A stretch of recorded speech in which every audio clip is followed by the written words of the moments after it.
عربی زبان سیکھنے کی خاطر۔ میں پہلے ہی اوساکا میں عربی زبان کی تعلیم دینے والی ایک یونیورسٹی میں داخلہ لے چکا تھا، تو انہوں نے کہا نہیں۔ پھر وہ مجھ سے پوچھنے لگے تم ابھی تک مسلمان کیوں ہو، اسلام چھوڑ دو۔ میں نے کہا نہیں، میں ایسا نہیں کر سکتا۔ ابا جان دیکھیں، جب سے میں مسلمان ہوا ہوں، کیا میں پاگل ہو گیا ہوں؟ کیا میں پہلے سے برا ہو گیا ہوں؟ اندر سے وہ جانتے تھے کہ ایسا نہیں ہے، ان کا بیٹا پہلے سے برا نہیں ہوا۔ پھر آخرکار کہنے لگے کہ چلو تم اب سے میرے بیٹے نہیں رہے۔ تو یہ بہت حیران کن بات تھی، اور پھر چونکہ میں ابھی بھی پارٹ ٹائم جاب کر رہا تھا، لیکن پھر بھی کسی نہ کسی طرح اپنے والدین کی کفالت میں تھا، اس لیے مجھے اپنی زندگی گزارنے کے لیے کوئی اور راستہ تلاش کرنا پڑا۔ پھر اگلے دن میں کوبا شہر کی مسجد میں گیا اور اپنے مسئلے کے بارے میں مصری امام سے مشورہ کیا، تو انہوں نے مجھے مصری سفارت خانے کے نام ازہر یونیورسٹی میں اسکالرشپ حاصل کرنے کے لیے سفارشی خط دیا۔ چنانچہ میں نے وہ خط مصری سفارت خانے کو بھیج دیا، پھر اپنے والدین کے پاس واپس گیا اور اپنے والدین کے ساتھ بالکل پرسکون ماحول میں بیٹھا، اور پھر میں نے دیکھا کہ میرے والدین مجھے دوبارہ قبول کر رہے ہیں، تو الحمدللہ۔ کیا ان میں سے کسی نے آپ کے بعد اسلام قبول کیا؟ السلام علیکم بھائی اور بہنوں، ہم نے دیکھا ہے کہ ہمارے 80% ناظرین بشمول اس ویڈیو کے نے ہمارے چینل کو سبسکرائب نہیں کیا ہے۔ جیسا کہ آپ جانتے ہیں، ہم ایک غیر منافع بخش تنظیم ہے اور ہم نے اپنی ویڈیوز پر ایڈز بند رکھی ہیں، لہٰذا ہم صرف اس لیے کہہ رہے ہیں تاکہ سچائی کو پھیلایا جائے۔ یہ ایک چھوٹا سا عمل لگ سکتا ہے، لیکن انشاءاللہ یہ بہت سے لوگوں کے لیے رہنمائی کا ذریعہ ہوگا۔ آئیے اب سبسکرائب بٹن پر کلک کریں اور ایک ساتھ چلیں ابدیت کی طرف۔ بدقسمتی سے نہیں، میرے والد جو انتقال کر گئے، اگرچہ مرنے سے پہلے جو خط انہوں نے لکھا، اس میں انہوں نے یہاں تک کہا کہ اگر میں تمہارے ساتھ رہنے لگوں، میں کسی حد تک اسلام قبول کرنے کے لیے تیار ہو سکتا ہوں، لیکن میرے خاندانی حالات نے اس کی اجازت نہیں دی۔ بدھ مت میں کون سی چیز ایسی تھی جو آپ کو سمجھ نہیں آتی تھی؟ آپ کو بدھ مت میں کیا نہیں مل سکا؟ ان میں سے ایک چیز دوسرے جنم کا نظریہ ہے۔ دوسرا جنم ہندوستان سے شروع ہونے والے عقائد میں سے ہے، اور جیسا کہ آپ جانتے ہیں، بدھ مت ہندو مت کا ہی جانشین تھا، یہاں تک کہ خود بدھا کو ہندو مت کا انقلابی سمجھا جاتا تھا۔ دوسرا جنم یہ ماننا ہے کہ آپ میں جان ہے، آپ میں روح ہے، اور یہ روح کبھی مرتی نہیں ہے اور اس دنیا میں مختلف شکلوں میں موجود رہتی ہے۔ آپ کے اعمال اور آپ کیا کرتے ہیں، اسی کی بنیاد پر تو پچھلی زندگی میں ہو سکتا ہے کہ آپ جانور، کیڑے یا کچھ اور ہوں، اور پھر ان کے مطابق اس زندگی کے بعد ہو سکتا ہے کہ آپ کوئی اور مخلوق بن جائیں۔ ممکن ہے آپ انسان ہوں یا کوئی دوسری مخلوق ہوں۔ اس زندگی کے بعد جب تک کہ آپ نروان تک نہ پہنچ جائیں، جب تک کہ آپ پوری کائنات کو صحیح طور پر سمجھ نہ لیں اور پھر دوسرے جنم کے چکر سے باہر نہ نکل آئیں، آپ اسی طرح جاری رکھیں۔ یہ ہے دوسرے جنم کا نظریہ۔ تو سوال پیدا ہوتا ہے کہ پھر مختلف زمانوں میں لوگوں کی تعداد تو مختلف رہتی ہے، تو اگر آپ کہتے ہیں کہ روح کی شکل میں تم زندہ رہتے ہو، پھر دوبارہ جنم لیتے ہو اور بار بار جنم لیتے رہتے ہو، تو آپ ان کو برابر کیسے کر سکتے ہیں؟ اور سب سے بڑی وجہ جس نے مجھے ایک راہب بننے سے روک لیا، وہ مکمل طور پر مذہبی اور روزمرہ کی زندگی کو الگ کر دینا تھا۔ ہاں، وہ مکمل طور پر مذہبی زندگی اور روزمرہ کی زندگی کو الگ الگ قرار دیتے ہیں، تو وہاں آپ کو تضادات نظر آتے ہیں۔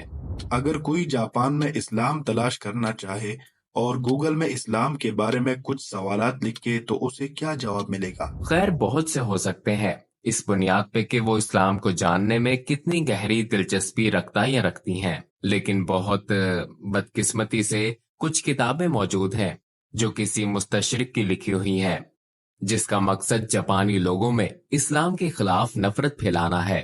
وہ کتابیں بدقسمتی سے آج کل کی ایک بہترین سیریز کے طور پر دستیاب ہیں، لہٰذا ممکن ہے کہ یہ وہ پہلا مواد ہو جو انہیں مل سکے۔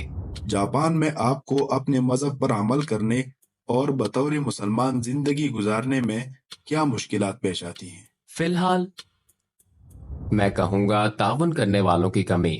مثلاً الحمدللہ میرے 5 بچے ہیں، لیکن جیسا کہ آپ جانتے ہیں کہ ہمارے پاس میرا مطلب ہے کہ مجھ سمیت میرا خاندان 7 افراد پر مشتمل ہے۔ میرے خاندان اور رشتہ داروں کے درمیان واحد مسلمان ہم ہیں۔ ایسا ہی میری بیوی کا معاملہ ہے، تو ہمارے خاندان نہیں ہے۔ خاندانوں کے ہاتھ جو خیال رکھیں برادری کا ہاں، یہاں تک کہ وہ کمیونٹی جہاں میں رہائش پذیر ہوں، چیبا کے کیوٹو نامی جگہ میں جہاں نسبتاً زیادہ مسلمان رہتے ہیں، لیکن میرے دیکھنے میں مسلمان نماز کے اوقات میں جمع ہوتے ہیں، لیکن اپنی نجی زندگی کے لیے مجھے ان میں کوئی رابطہ نظر نہیں آتا، جانتے ہیں۔ آپ روزمرہ کی زندگی میں دوسرے مسلمانوں کے ساتھ زیادہ میل جول نہیں کرتے۔ نبی کریم صلی اللہ علیہ وسلم کی کون سی اچھی صفت تھی جس نے آپ کو سب سے زیادہ متاثر کیا؟ ان کی رحمت، خاص طور پر اس وقت جب وہ طائف سے واپس آ رہے تھے، طائف کے لوگوں کو دعوت دینے کی کوشش کر رہے تھے، لیکن ان پر پتھر پھینکے جا رہے تھے، اور اس عمل کے خلاف جب انہیں فرشتے کی طرف سے یہ پیشکش کی گئی کہ ان کو کچل دیا جائے تو انہوں نے کیا کہا؟ سبحان اللہ، برائے مہربانی ایسا مت کرنا، شاید ان کے بعد ایسی نسلیں آئیں جو ایک خدا پر ایمان لانے والے ہوں۔ سبحان اللہ۔ آپ نے امام بننے کا انتخاب کیوں کیا؟ کیونکہ کوئی دوسرا نہیں کر رہا۔ سبحان اللہ۔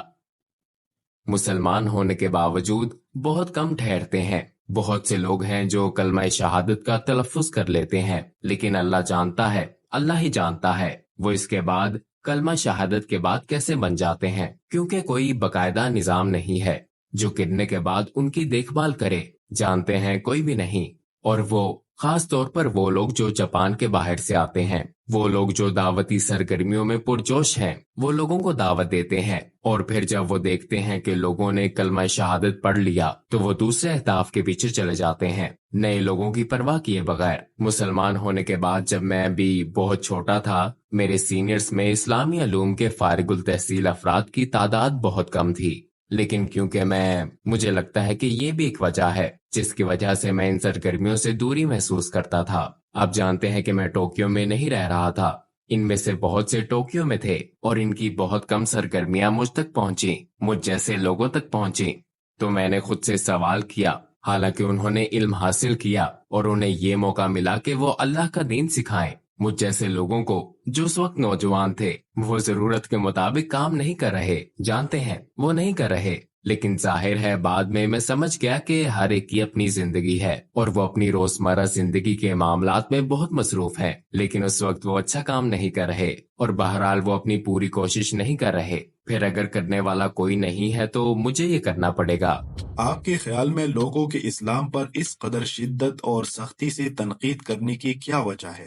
یہاں تک کہ جاپان میں بھی اس کے نتائج نظر آتے ہیں۔ میرے خیال میں اس کی ایک وجہ یہ ہے کہ وہ جانتے ہیں، وہ سمجھتے ہیں کہ اسلام سچا دین ہے، اور کیونکہ وہ اپنے اندر فوراً سمجھ جاتے ہیں اسلام کو سچ جاننے اور پہچاننے کے بعد، وہ جانتے ہیں کہ انہیں اسے قبول کرنا ہوگا، لیکن اگر وہ اسے قبول کر لیں تو یہ ان کو بوجھ لگے گا، تو وہ نفرت کے ساتھ اس کے خلاف کام کرتے ہیں، کیونکہ آپ جانتے ہیں اسلام کی ہدایات اور تعلیم کے بغیر ہمارا نفس ہمارے خلاف بہت موٹا، بڑا اور طاقتور بن جاتا ہے۔ کیا آپ مزید کچھ کہنا چاہیں گے؟ ضرور۔ تمام بھائیوں اور بہنوں سے درخواست ہے کہ میرے لیے اور میرے خاندان کے لیے دعا کرنا نہ بھولیں، اور خاص طور پر میری والدہ اور میری بیوی کی والدہ کے اسلام کی، اور میرے رشتہ دار بھائیوں کے لیے اور سب کے لیے۔ آپ جانتے ہیں ہمارے جیسے حالات والے لوگ، مجھ جیسے بہت سے اسلام قبول کرنے والے لوگوں کے والدین ابھی بھی مسلمان نہیں ہیں، تو ہمارے لیے دعا کریں۔ شکریہ، جزاک اللہ۔